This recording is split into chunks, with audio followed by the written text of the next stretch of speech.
We're back once again with Ethan Forman of the Gloucester Times to learn about all things Gloucester and Cape Ann. It's been a busy week, right, on the heels of the storm.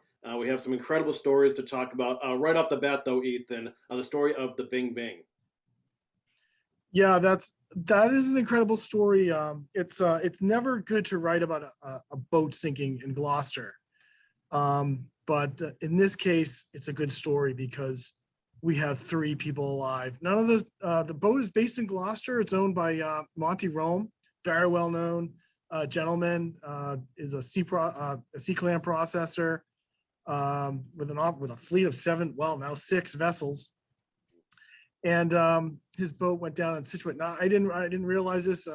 It went down, and I'm not in Scituate, but whenever a boat, I think, sinks anywhere, there's a tie to Gloucester. It's really amazing. So they were off about a mile off Scituate. Boat went down suddenly. Really not sure how, but I guess rolled to the side, and these guys were in the water for about 45 minutes, 42-degree water. With no gear, right? No sort of life. No, it went, yeah, apparently, Monty said when the boats go over, they go over, and there's no time to prepare to get a life vest or a survival suit on. And the other thing that I guess didn't happen was they have a electronic device, and it's called EPIRB, which sends out a signal when it goes underwater and it breaks free. It's on a high static release. I'm learning all this stuff. It floats to the top. It sends out a beacon signal, and the EPIRB didn't deploy. How did people know? You're a mile off Scituate. How did people know that this boat went down? A woman was on a work call. Her name is Pam Harg. She was on a work call, and is looking out her window, sort of absentmindedly, like we all do on Zoom, and she sees a fishing boat sink, and in a matter of a minute, and sees a puff of black smoke, and it's a long way away, and she's thinking that other people are calling it in. She's on the work call, and she has to beg off for their CEO. I said, "I gotta go. I think I saw a boat sink." And the next thing you know, she's the only caller. 911 call. It's a miracle that these people are alive. Unbelievable. 911. The police came up to her house. The fire guys came up to her house. She lives up on a hill above Hummerock Beach with a view of Hummerock Beach, and she's like telling them the fire truck's going in the wrong way. They are looking out from the highest point in her house, and I guess they did spot something.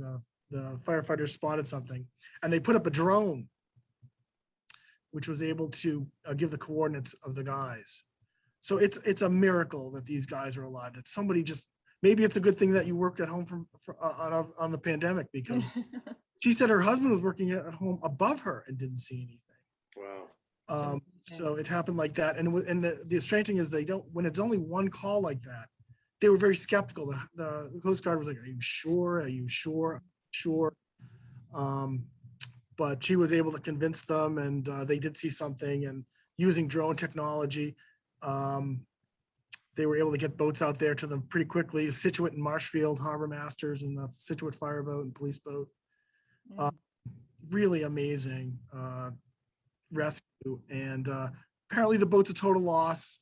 There were some environmental concerns about the diesel fuel, but Monty was telling me that once he hires a salvage company to bring it up, he no longer owns it. The salvage company does. So this boat, which had been refitted 5 years ago, the Bing Bing, it's a total loss. But what is good and fortunate is that these guys are alive, and will live to surf clam fish another day, and that's good. And we know there was a crew of 3, and they all suffered hypothermia, but they were all expected to be fine. I think one was already released from the hospital. Yeah, and I guess what happens is they swallowed some of the salt water, and that can really affect you. But of all the stories that you want to report on a sinking, you don't want to have to do a story about people passing away, people perishing at sea. Mm-hmm. Very thankful, very thankful. So did I interrupt you, Ethan? Excuse me, when you had added in your story the fact that it was a problem that they were in, not just the cold water, but the diesel fuel.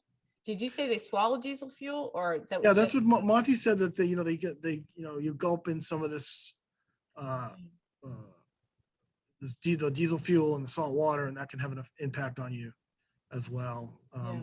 But I think if it gets in your lungs, it's pretty serious. Salt water in your lungs is very serious. Mhm. I'm just speculating, but yeah, that's what they were kept. A couple of them were kept in the hospital. I don't know if they've been released. I might want to, check on that. But yeah, thank God they're alive. Yeah, amazing story. All right, Ethan, from one rescue to another, let's talk about Bear, the Chihuahua. Well, yeah, this is another miracle. Different kind of miracle, yeah. I don't know, but I think everyone in Gloucester knows where the Gloucester Times is. Mm-hmm. Right by the Annisquam River Bridge, which is now being reconstructed. And if it wasn't for that $100 million project, Bear would not be alive. Huh. Who knows? But the MBTA guys spotted him out on the tracks. He had gone missing before the storm on the 26th, and was gone for a few days, and lived somehow out, through the storm. And he was finally found, earlier this week. And how far from home was he? Was when they found him? Huh? How far from his home was he when they found him? Well, now you're gonna test my my geography. Well, because Corey, we're on Whittemore Street. Yeah, right. And Bear lived on Willow Street. Okay. So where's Willow? That's over by off Cleveland Street, off the other side of Maplewood Avenue. Yeah, so it's kind of that's pretty far. Yeah. Yeah. And lots of streets. I mean, it's pretty urban. I had to get across Maplewood Ave. I had to cross Washington Street to get down towards Whit. I mean, that's quite a ways to go. I guess there were some spottings of him on Washington Street, according to the story was written by Mike Cronin, by the way. Yeah. And so so it's a miracle that he was found alive, lost 5 pounds, a 20-pound Chihuahua. He's a hefty bear. And he is found, and his family's relieved. He hadn't been living in Gloucester that long. Ironically, he had been moved from a home in New York to get out of a home with some larger dogs. Really? To keep him safe. So, I mean, you can imagine, I'm a dog owner, and if my dog was missing for a minute, I know. Frantic. I'd be frantic. So I'm Ethan, glad. did you get any quotes from Bear at all? Bear was not available for comment. Yeah. No English. Yeah. Bear is resting comfortably and putting on some much needed weight. Yeah, barking up the wrong tree, Bear. All right, So great stuff there. Yeah. Okay, and lastly, Ethan, there's a really cool story about the naming of the Consolidated School on Webster Street. Yeah, this is a kind of a neat story. In December, when I first came to cover the city, there was a meeting about naming the school. The process was ongoing, and they decided, the school committee voted. One thing we know with this school is not going to be named after a person. School committee voted not to do that because you run into trouble. People who this is named after tend to feel ownership of something like this. I know there's been a lot of controversy about Meadows Field. Portion of it's being used for the school, and it was refurbished, and so people feel there's some ownership of it. And I think they want to avoid problems from naming a school after somebody. Only 2 schools in Gloucester are named after somebody: Beeman and O'Malley. So I think this was a process that came up by the superintendent, and the school committee reviewed it. And the idea is that kids, not only the kids who are going to the school, but kids who are alumni in the middle and high schools, will be able to come together, form a committee from both schools to help field nominations from the community. So it's going to really be a community naming, and then help decide some names. So hats off to the superintendent and the school committee for going out of the box. They could have got a bunch of adults together in a room to try to hash out a name, or run the nomination process, it's going to be kids. So we'll see, let's see what the finalist names that they like and they come up with. Yeah, Now, cool. I have some suggestions. I have some Corey, suggestions. you have suggestions? What are yours? Yeah. Well, how about the COD school? The COD school. Nah. Lobster? I think The lobster tank? Come on now. all right, but Corey is quite a famous graduate of O'Malley Middle School. So I know you have ideas. I'm not a part of this Corey. committee. Yeah, right? I know you do. Yeah. So Well, I would hear. I think it's great that there's two communities are getting together because the schools have to come together. And this is the first way that the East Gloucester and veterans communities come together. It's exciting. It is. And there's, well, I don't know. It's two very different communities coming together and trying to figure out a communal name for their new school. Yes, I'm not saying it well. You just said it. But Corey, I want to hear a name. That's great. Yeah, Corey, what?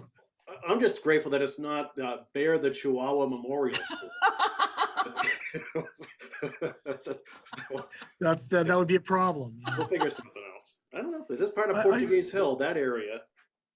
I'm sure those kids are going to find something fascinating. Yeah, it'll be great. Yeah, but then you're not including East Gloucester. So it has to be inclusive, comprehensive. Well, yeah, I'm looking. Is there any sort of time frame, Ethan, on when they plan to come up with a name? I think they're just getting they're getting their committee together now. The committee is forming about nominations for the kids are going to be in February 18. So there'll probably be a few months before we get a name. Yeah. So Ethan, I think the only problem with your names is it's only one word. It can't be the Cod School or the Lobster School. The Cod Lobster School. Yeah, Now I'm going to wind up indulging in these like stereotypes of Gloucester.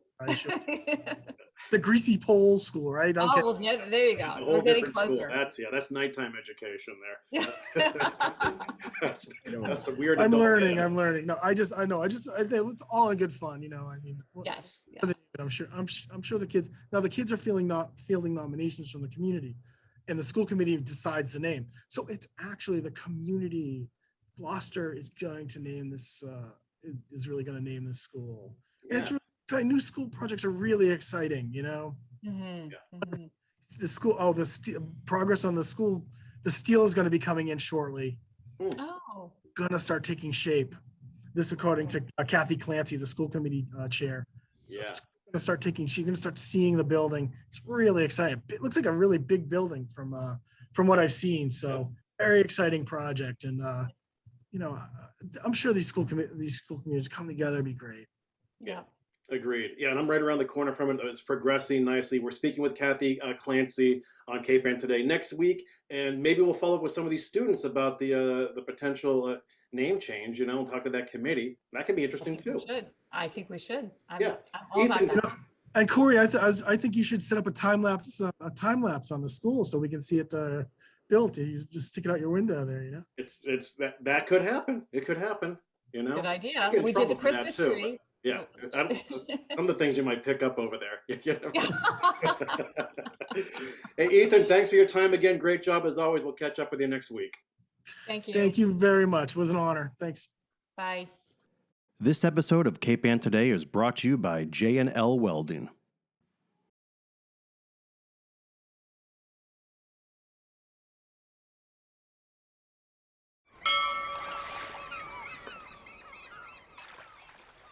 Interested in a sponsorship?